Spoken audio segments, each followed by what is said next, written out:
Salve meus camaradinhas! Eu sou o professor Giovanni Bernini, como você sabe, e você está no canal História ao Quadrado.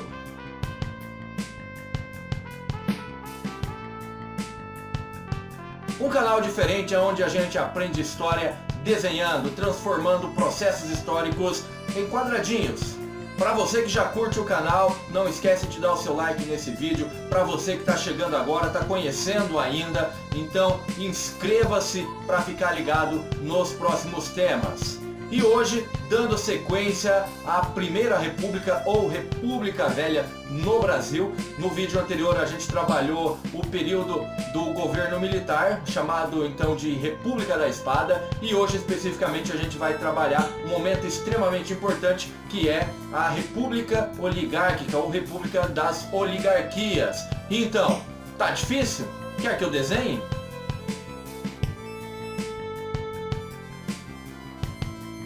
Então vamos para a República Oligárquica, a segunda fase da Primeira República, que vem logo após a República da Espada, e neste momento teremos o domínio dos grandes agricultores na política nacional. Então, oligarquia, que se refere ao governo de poucos, especialmente esses poucos são os grandes cafeicultores. Então, na questão política, nós vamos ter uma política conhecida como a do café com leite.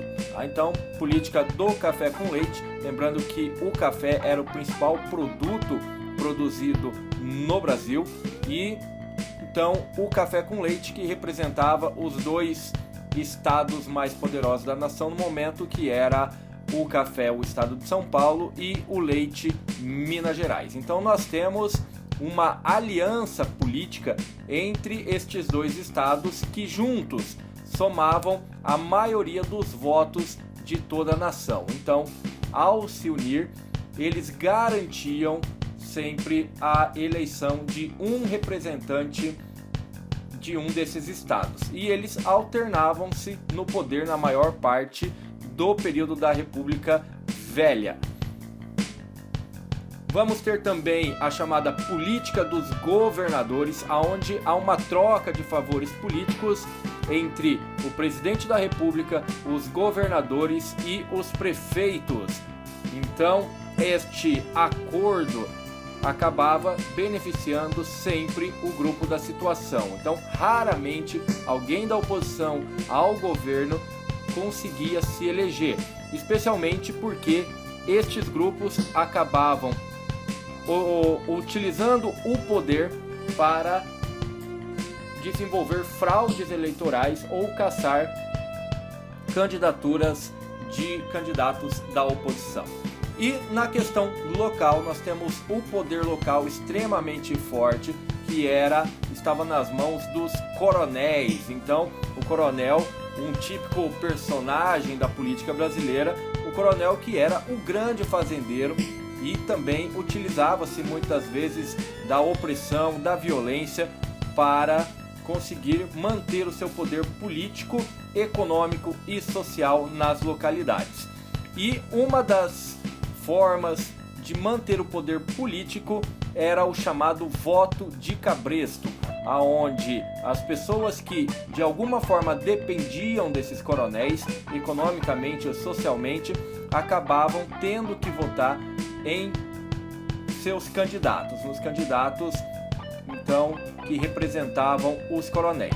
Esses coronéis são o poder local que vai apoiar os governadores e consequentemente apoiar a presidência da República.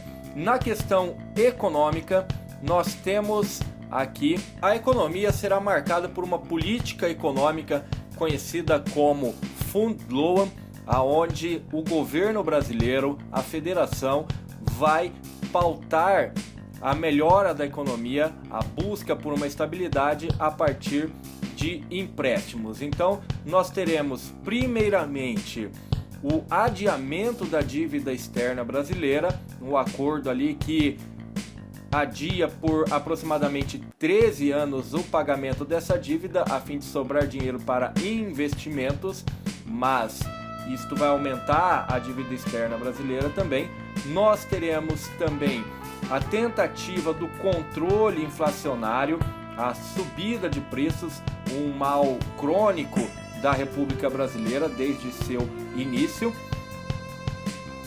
No entanto, a economia brasileira continuará sendo essencialmente agrícola, apesar de alguns avanços na área industrial. O carro-chefe da economia brasileira continua sendo agrícola, ainda quase no sistema de plantation, especialmente com a cultura do café baseado para exportação. E o café, num determinado momento, passa a sofrer com a crise internacional e é necessário então se criar ali o Convênio de Taubaté, aonde o governo federal, para salvar as oligarquias, a elite agrária brasileira, organiza uma série de atitudes econômicas que visam manter o preço do café, especialmente baseado na questão do controle de estoque. Culturalmente nós teremos o modernismo.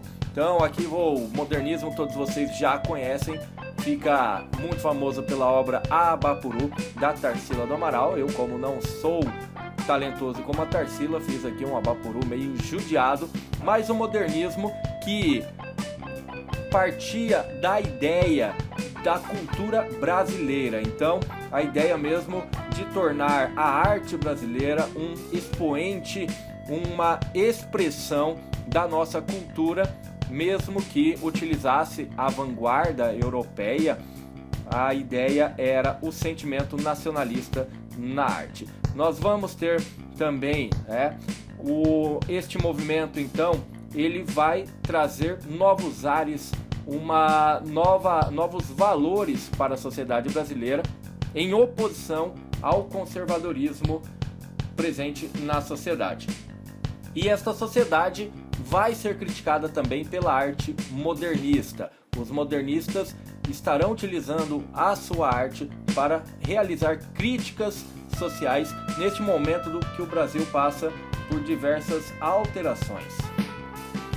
E este período vai se encerrar com a chamada Revolução de 1930, que na verdade é um golpe de Estado. Então, aonde, devido a um processo político que veremos agora, alguém que não tem a legitimidade para assumir o poder acaba assumindo o poder na República Brasileira. Então, um golpe de Estado. Este golpe, ele é engendrado a partir da quebra da aliança, aquela aliança da política do café com leite, realizada entre o estado de São Paulo e o estado de Minas Gerais, em um momento em que São Paulo acaba não respeitando a ordem de apoio político, que deveria ser um presidente, um representante de Minas Gerais, e lança a candidatura de Júlio Prestes paulista novamente. Isso vai quebrar esta aliança. E a liderança da Revolução ou do golpe de 1930 vai ser realizada pela oposição a São Paulo, liderada pelo gaúcho Getúlio Vargas, apoiado por diversos outros estados. E nós teremos também os militares, especialmente o movimento tenentista, apoiando Getúlio Vargas nesta tomada de poder. E finaliza-se o golpe com o desrespeito à eleição de 1930, aonde o candidato Júlio Prestes, representante dos paulistas, vence a eleição, mas Getúlio Vargas não aceita o grupo que perde, acaba tomando o poder e assumindo o poder ilegitimamente. Salve, meus camaradinhas, muito obrigado por acompanhar o vídeo, por continuar acompanhando o canal. Você que assistiu agora vai ter acesso ao material que foi produzido hoje. É só entrar no nosso site, que é historiaalquadrado.com. Todos os temas estão lá e os materiais disponíveis em versão imagem ou PDF para você baixar, tanto para desenhar, para colorir ou já prontinho para você estudar. Então beleza? Não esquece de se inscrever e até a próxima. Valeu!